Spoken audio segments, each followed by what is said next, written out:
Hairdryer Solskjaer not smiling anymore as Man Utd boss composure cracks in Fergie-style blast. This time Ole Gunnar Solskjaer was not smiling. Anything but.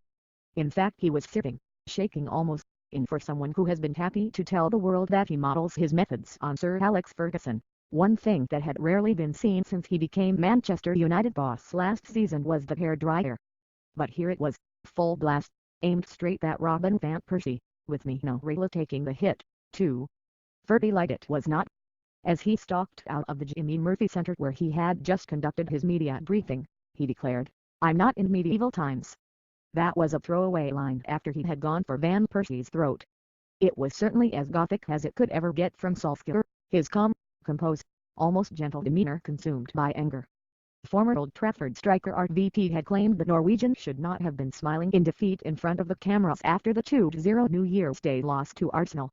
It was one attack too many on him from a TV talking head as his patience snapped over the whole Paul Pogba affair, Raiola's insulting rant at the club he loves and another suggestion that he is too soft for the job.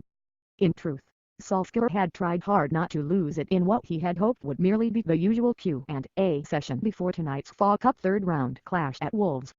But he groaned, "Here we go again," as the questions rained down on him about Pogba.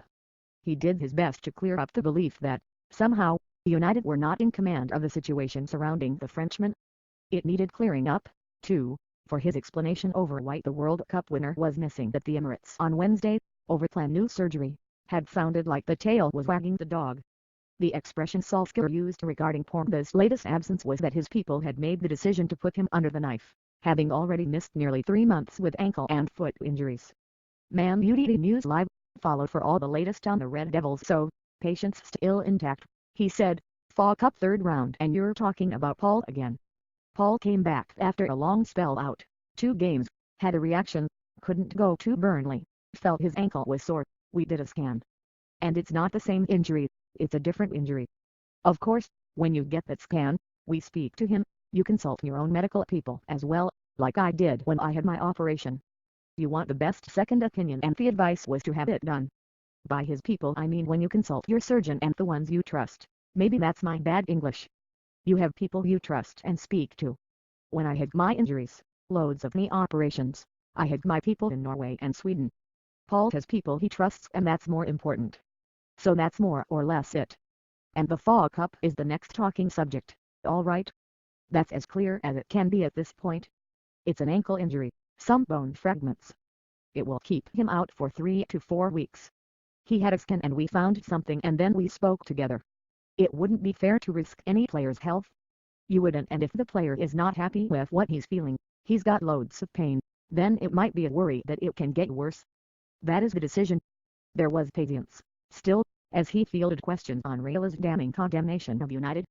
After fingers had been pointed at Raiola from within the club over the breakdown of the deal to sign Norway ace Erling Haaland, the agent declared United would have ruined the careers of Pelé or Maradona. He also said he would never take a player to the club again, with Pogba wanting out of there, the hint from Raiola being it was he and not the club controlling the player. Solskjaer responded in firm, measured fashion, providing a straight no on whether agents should speak about clubs. Yet as calm and controlled as he had been until that point, the reminder of Van Persie's attack on him triggered the kind of vitriol that might have come straight from his master's voice. Ask for a response to the Dutchman's doubts, that earlier patience now gone, he snapped, "I don't know Robin and Robin doesn't know me. He probably doesn't have a right to criticize my management style and I won't change. That's definite. Yeah, he took my No 20 shirt, but that's probably all he's going to take from me as well." The baby-faced assassin had returned,